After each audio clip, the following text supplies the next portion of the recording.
Jam number 16 about to get underway with Arrakis jamming for Houston. We have a clear penalty box going into this jam, which is surely a relief for Sacramento.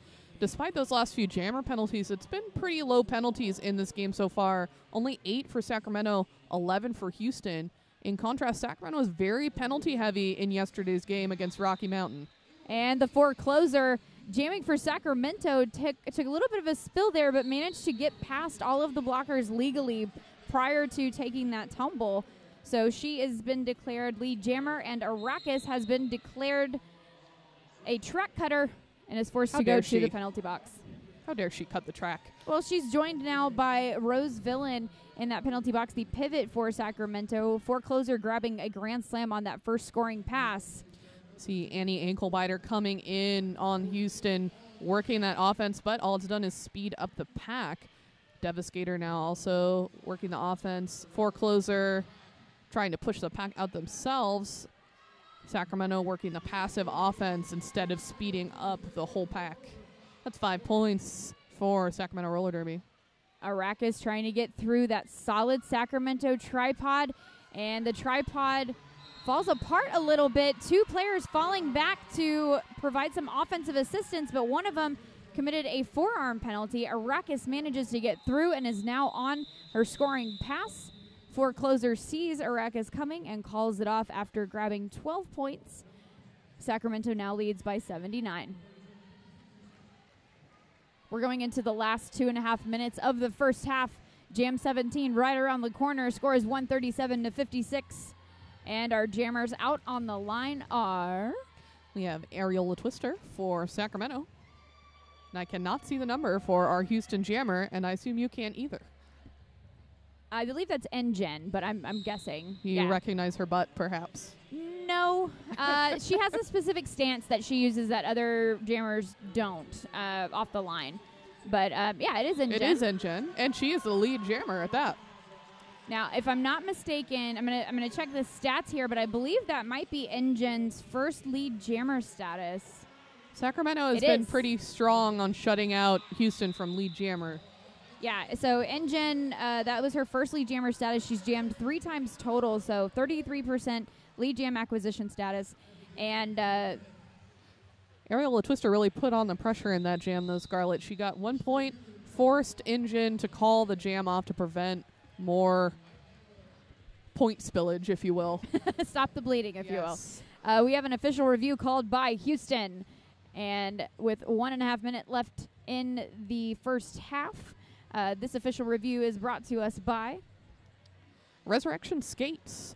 Resurrection Skates has the new Deadbolt Apex 2 knee pads for a special Clover Cup only discount price.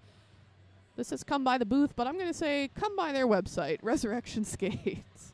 It's like a booth, but online, and you can get to it from your computer. That's a fascinating concept. Selling goods and services through the network of the web. So speaking of the web, we have no idea if we are back up and running. We are thinking that we are not right now, so we apologize to future viewers, or if you can hear us, we're sorry. We're working on it.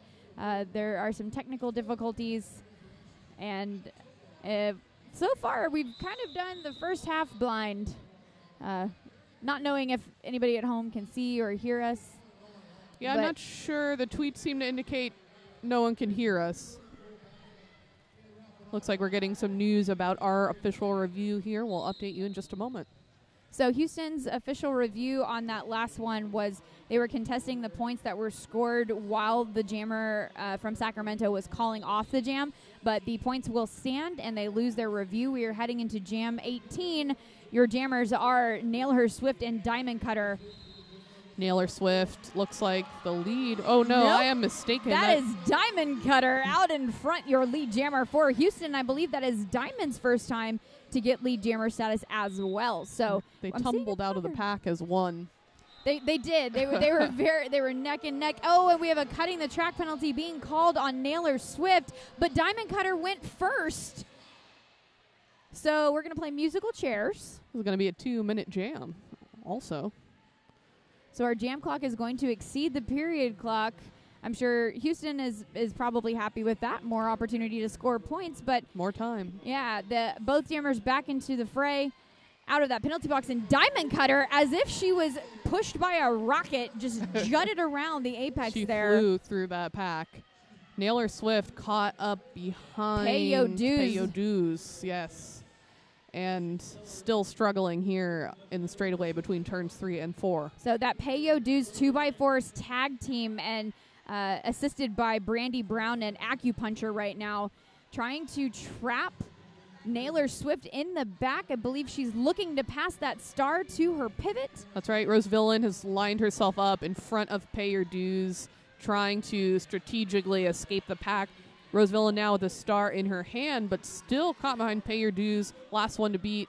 And Rose Villain out of the pack, star in hand. That was a nice bridge out there by Houston's defense, making Rose Villain wait a little while. And Diamond Cutter having a defender bounce off of her in the apex. That was number 100. Let's nail her Swift as a blocker. 1006, excuse me, not 100. All right, ladies and gentlemen, that is going to bring us to the conclusion of the first half.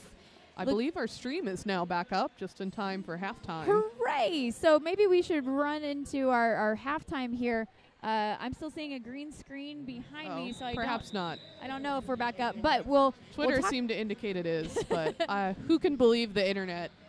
More fool me. So let's give an overview of what's happened so far, and we should probably run through the rosters because we didn't get to do that. So far here in the first half, I think this is a story of defense from Sacramento and getting out to that early lead. What are your thoughts, Rosetta?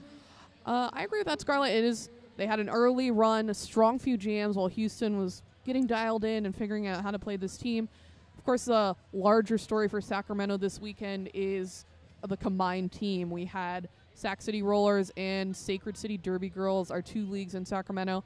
As of the first of this year, we're now skating under one banner, just Sacramento Roller Derby. So we have the best players from 2 leagues now working together, and I think what we're seeing is the result of that, which is a much more powerful, strongly defensive team, and that's what's happening here on the track today at Clover Cup.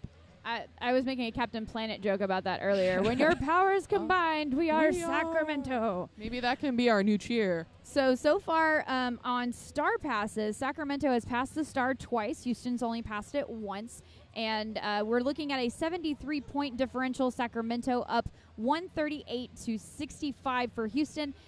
Houston is in the black jersey, Sacramento in the white jerseys. We're not seeing a ton of penalties, although it feels like it. It's just been a lot of people getting 1 penalty or 2 penalties, but no one in danger of fouling out at this point.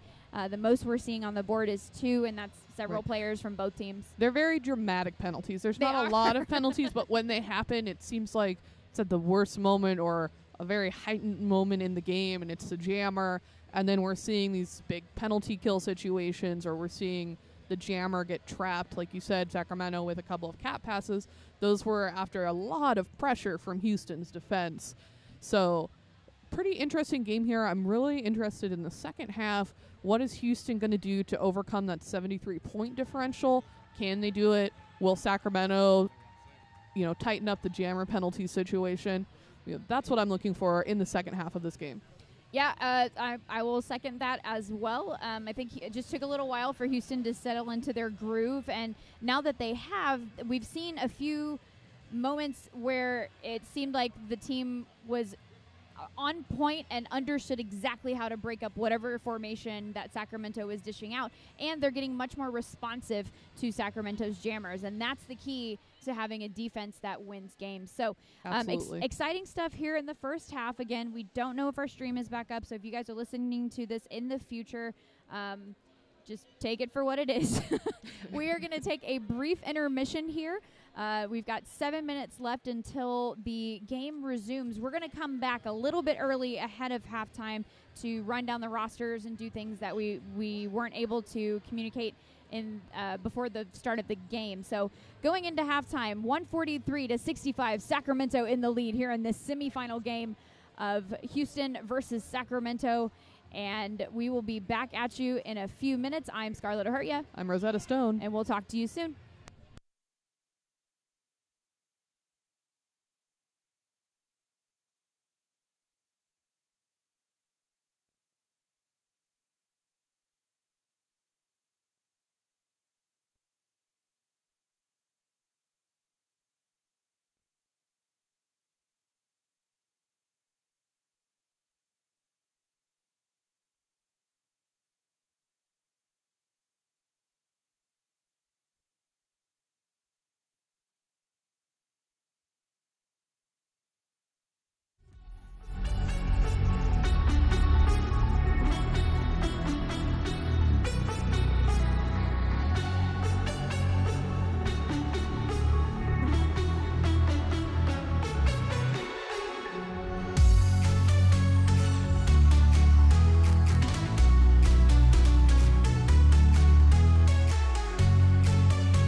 I'm up. Ganja smoking, they got rum in me cup.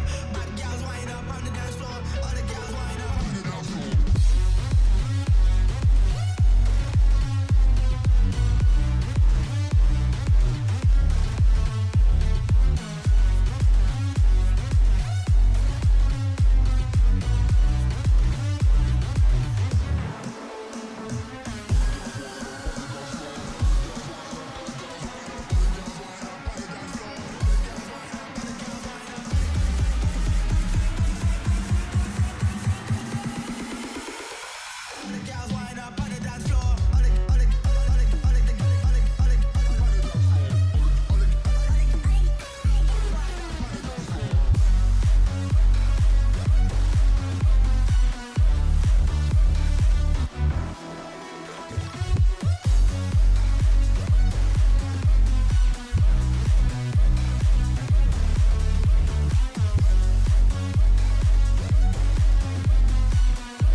The rules of aging are changing. New jobs at any age, crushing it at every stage.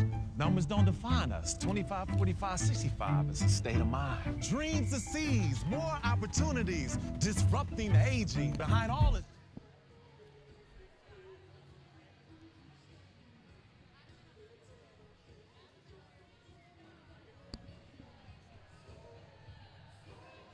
Welcome back, ladies and gentlemen. This is coverage of Clover Cup 2018, coming to you live from the NYTEX Sports Center here in beautiful North Richmond Hills, Texas, hosted by the Dallas Derby Devils. I'm Scarlett Ahurtya. I'm Rosetta